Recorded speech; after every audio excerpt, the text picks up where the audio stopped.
Have you ever felt like you skipped childhood entirely? Like you were always mature for your age, responsible before you were ready, strong in ways no child should have to be? Maybe adults praised you for it, called you wise, called you dependable, called you different. And maybe on the outside it looked like a compliment, but psychology tells a deeper story. Children who grow up too fast don't just mature early. Their minds are shaped by survival. They learn lessons most people don't learn until much later, if ever. They become emotionally sharp, unusually aware, quietly strong. But here's what no one talks about. That strength often comes with a hidden weight, a feeling that life has always been heavier for you. That rest feels uncomfortable, that you carry responsibility even when no one asked you to. Today we're uncovering the rare psychological traits found in people who were forced to grow up too soon. Traits that psychology recognizes as powerful adaptations, not flaws. Traits that make you resilient, insightful, and deeply complex, but also misunderstood by almost everyone around you. And if even a few of these words feel uncomfortably familiar, stay with me until the end, because one trait may finally explain why you've always felt older, deeper, and more tired than people your age, even when you never knew how to put it into words. Growing up too fast doesn't always look dramatic from the outside. It doesn't always involve poverty, abuse, or obvious trauma. Sometimes it looks like being the strong one, the child who never caused problems, the one who understood too much, too soon. Psychology has a name for this: parentification. It happens when a child is placed into an adult role, emotionally, practically, or both, long before their nervous system is ready for it. This can occur when parents are emotionally unavailable, overwhelmed, or inconsistent, when the home feels unstable, when conflict becomes constant, or when one child quietly steps in as the peacemaker, the fixer, the emotional anchor. In those moments, survival depends on maturity. And here's the key truth: you didn't choose that role. Your brain adapted because it had to. Neuroscience shows that repeated responsibility in childhood shapes the way the brain processes stress, emotions, and safety. You learn to stay alert, to manage others' feelings, to prioritize responsibility over play. That adaptation doesn't disappear with age. It becomes the foundation of how you think, connect, and move through the world as an adult. And from that foundation emerge traits that are rare, powerful, and often misunderstood, traits that weren't learned in comfort, but forged in necessity. Let's take a closer look at what those traits really are. Children who grow up too fast often develop an ability that feels almost supernatural. You don't just hear words, you read energy, a slight change in tone, a forced smile, a pause that lasts half a second too long. You notice things most people miss. That's because at one point in your life, your emotional safety depended on it. Psychologists call this hyper-attunement, a heightened awareness of other people's emotions and unspoken signals. Your brain learned to constantly scan the environment for shifts, tension, or emotional danger, not out of curiosity, out of necessity. As an adult, this trait shows up in powerful but complicated ways. You're often the first to sense when something is wrong, even before anyone says a word. You can walk into a room and feel the mood instantly. You understand people deeply, sometimes better than they understand themselves. But there's a cost. Being this aware can be exhausting. Crowded rooms drain you. Emotional conflict hits you harder. And people may tell you that you're too sensitive or overthinking. You're not. Your nervous system was trained for survival, not simplicity. This emotional intelligence is a gift, one that makes you empathetic, perceptive, and deeply human. But it didn't come from comfort. It came from learning, very early on, that paying attention wasn't optional. It was how you stayed safe. If you grew up too fast, asking for help doesn't come naturally to you. Not because you think you're better than others, not because you want control, but because early on you learned a painful truth. No one was coming to save you. So you adapted. You learned to handle things on your own, to fix problems quietly, to carry responsibility without making noise, to be dependable, even when you were overwhelmed. Psychology calls this premature self-reliance. From the outside, it looks like strength, independence, maturity. People admire how capable you are. They trust you. They lean on you. What they don't see is the cost. Depending on others feels uncomfortable, sometimes even unsafe. Letting someone support you can trigger guilt or anxiety. You may feel weak for needing help, even when you're exhausted. Your nervous system learned that survival meant self-sufficiency. So you keep going. You handle things alone.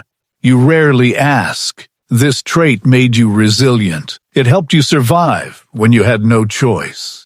But as an adult, that same strength can quietly turn into isolation. Learning to accept support isn't failure. It's unlearning a survival rule that no longer needs to control your life. If you grew up too fast, relaxation doesn't feel natural to you. Slowing down can feel uncomfortable. Being playful may feel awkward. And truly carefree moments might seem unfamiliar, or even unsettling. That's because your nervous system doesn't fully trust calm. When you were younger, calm wasn't safe. Peace often meant something was about to go wrong. Silence wasn't rest. It was a warning. Psychologists call this state chronic alertness. Your brain learned to stay prepared at all times, to remain responsible, to stay on. Even now, when there's nothing to fix, your mind stays busy. When life slows down, you feel restless. When you try to relax, guilt creeps in. You might feel like you're wasting time by resting, or you may get bored by simple happiness, because your nervous system was trained for intensity, not ease. People may tell you to just relax or enjoy the moment, but this isn't a choice. It's conditioning. You weren't taught how to rest safely. You were taught how to endure. So if joy feels unfamiliar, it doesn't mean something is wrong with you. It means your childhood required survival skills, not play. And learning joy as an adult isn't about fixing yourself. It's about gently retraining your nervous system to believe that calm can finally be safe. If you grew up too fast, responsibility doesn't stop at tasks. It extends to people. You feel responsible for other people's emotions, for keeping the peace, for smoothing over tension before it explodes, even when no one asks you to. This pattern is common in children who became emotional caretakers. Psychology calls it internalized responsibility, the belief that it's your job to manage the emotional climate around you. Somewhere early on, you learned a silent rule. If I don't handle this, everything falls apart. So you step in, you mediate, you absorb stress that doesn't belong to you. As an adult, this can quietly drain you. You may overgive without realizing it. You feel guilty setting boundaries. You attract people who lean on you emotionally, sometimes without giving much back. Burnout becomes familiar, resentment builds quietly, and yet you keep showing up. From the outside, this looks like strength, like reliability, like being the rock. But here's the truth psychology emphasizes. This strength wasn't freely chosen. It was learned under pressure. You didn't become responsible because you wanted to be. You became responsible because it felt necessary for survival. And while this trait once kept things together, healing begins when you realize something important. You are allowed to step back. You are allowed to put the weight down. When you were young, there may not have been space for your emotions. There wasn't time to fall apart. There wasn't room to be sad, scared, or overwhelmed. So you learned to do what you had to do to survive. You pushed your feelings down. You stayed logical. You told yourself you were fine. Psychology calls this adaptive emotional numbing. It's not weakness. It's a survival response. This trait allows you to function under pressure, to stay calm in chaos, to keep going when others shut down. You don't break easily because your nervous system learned how to hold everything together. But emotions don't disappear. They wait. Later in life, they often resurface in unexpected ways. As sudden exhaustion that rest doesn't fix, as anxiety with no clear source, as an empty or disconnected feeling you can't quite explain. You may wonder why you feel drained when nothing seems wrong. This isn't random. Your emotions were postponed, not erased. Your younger self didn't get the chance to feel safely, so your adult self carries the weight. Healing doesn't mean forcing emotions out all at once. It means creating space where feelings are finally allowed to exist without being judged or rushed away. You weren't emotionless. You were patient. Your feelings have been waiting for a moment when it's finally safe to be heard. Many people who grew up too fast don't just work hard, they overwork. They become high achievers, perfectionists, people who feel uncomfortable slowing down. Not because they're obsessed with success, and not because they love pressure, but because early on, achievement meant something much deeper. It meant approval. It meant safety. It meant stability in a world that felt uncertain. Psychology refers to this pattern as conditional worth, the belief that your value depends on what you produce, how well you perform, or how useful you are to others. So you push yourself. You raise the bar. You keep going even when you're exhausted. Failure doesn't just feel disappointing, it feels threatening. Rest doesn't feel earned until something is accomplished. From the outside, this looks like ambition, drive, discipline. But inside, it's often fueled by fear, the fear of becoming invisible or unneeded. You don't chase success for ego or praise. You chase it because, once upon a time, success made you feel safe.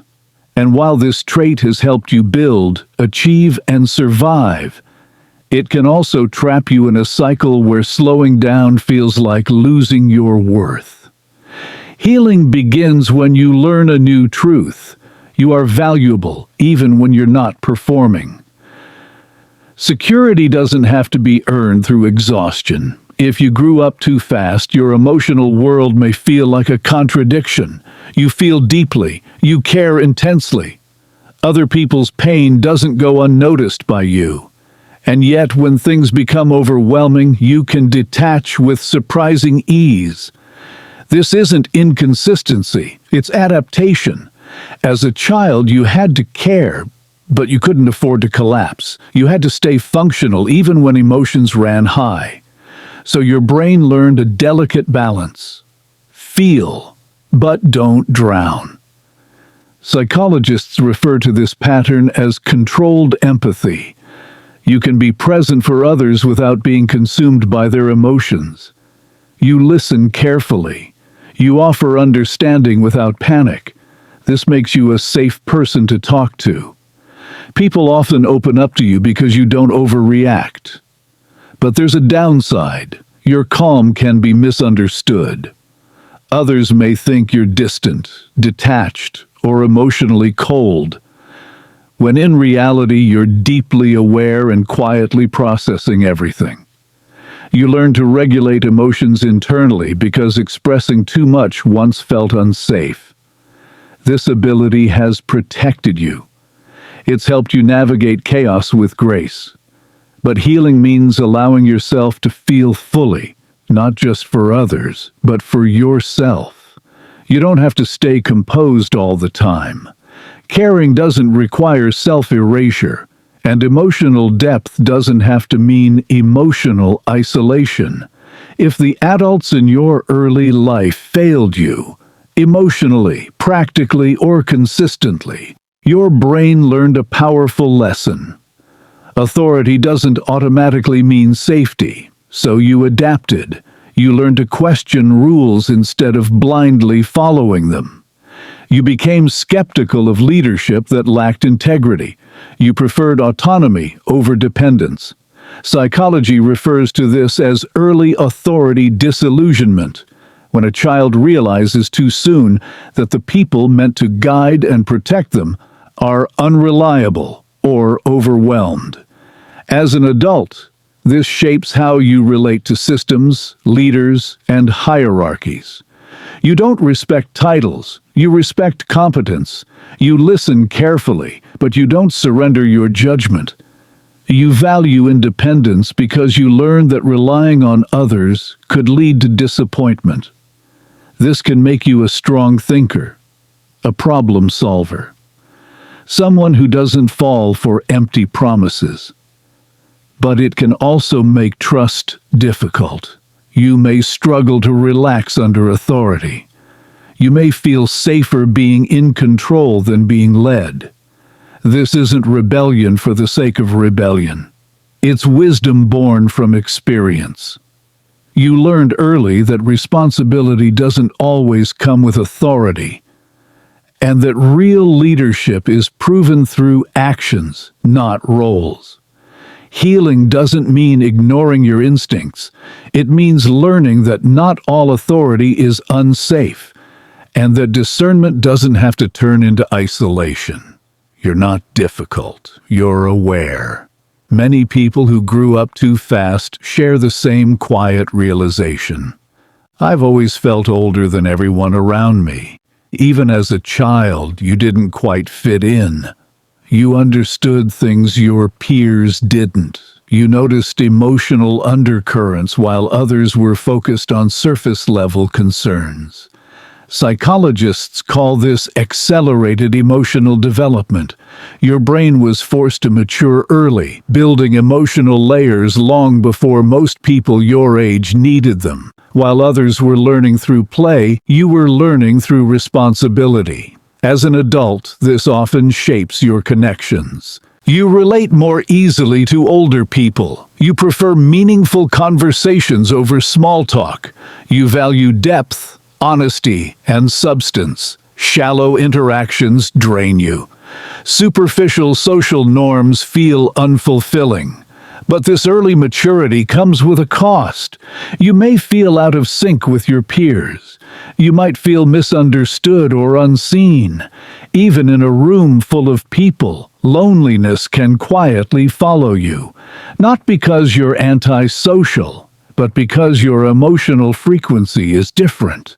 You learned early how to sit with complexity. Others are still learning. This doesn't mean you're broken or disconnected. It means your inner world developed ahead of schedule. And while that can feel isolating at times, it also means you're capable of deep bonds with the right people at the right level. You don't need more connections. You need the right ones. Your strength doesn't announce itself. It doesn't demand attention. It doesn't need applause.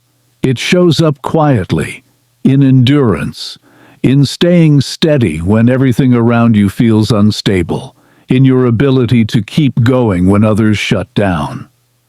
Psychology recognizes this kind of strength as resilience through adaptation. You didn't become strong because life was kind. You became strong because you had to adjust, endure, and survive, often without support or recognition. What you survived wasn't always visible.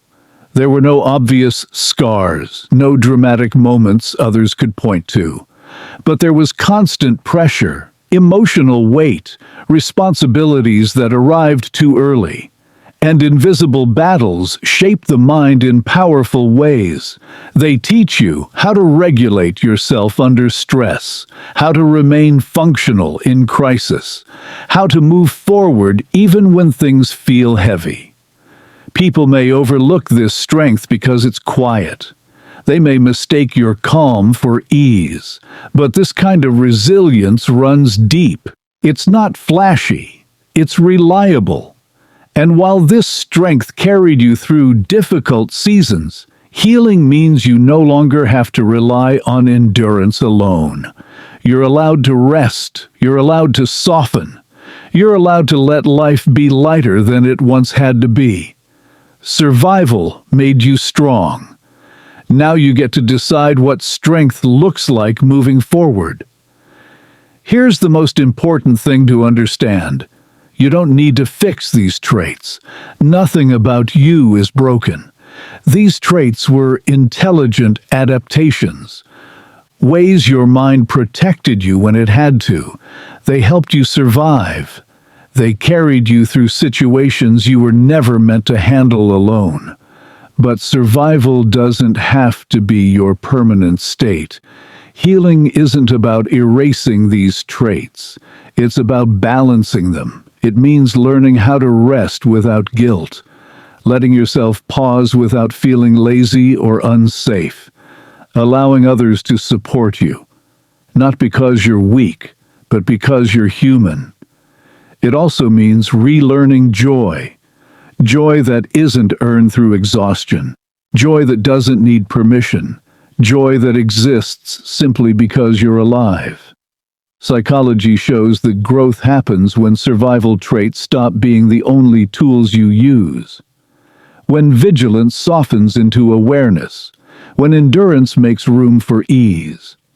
You weren't born just to endure pressure, responsibility, or emotional weight. You were born to experience connection, to feel lightness, to live fully, not just function. And choosing healing doesn't erase your strength, it expands it. Because true strength isn't only about how much you can carry. It's also about knowing when it's safe to put the weight down. If this video described you, I want you to hear this clearly. Growing up too fast didn't break you. It shaped you. It sharpened your awareness. It strengthened your resilience. It gave you depth that can't be taught. But it also asked too much of you, too early. And now something important changes. You're no longer that child who had no choice. You're the adult who does. You get to choose who you become next. You get to decide how much weight you carry. You get to learn a new way of living, one that includes rest, joy, and support. Your past explains you, but it doesn't trap you. If this message resonated with you, take a moment to like this video. It helps this message reach others who may need it just as much. Subscribe for more psychology content that doesn't judge, rush, or dismiss your experience. And if you're comfortable, leave a comment below and write, "I grew up too fast, and I'm learning to slow down." That single sentence can be powerful. It's a reminder to you and to others that healing is possible. You are not weak for needing rest. You are not late for starting over. And you are not alone. You never were.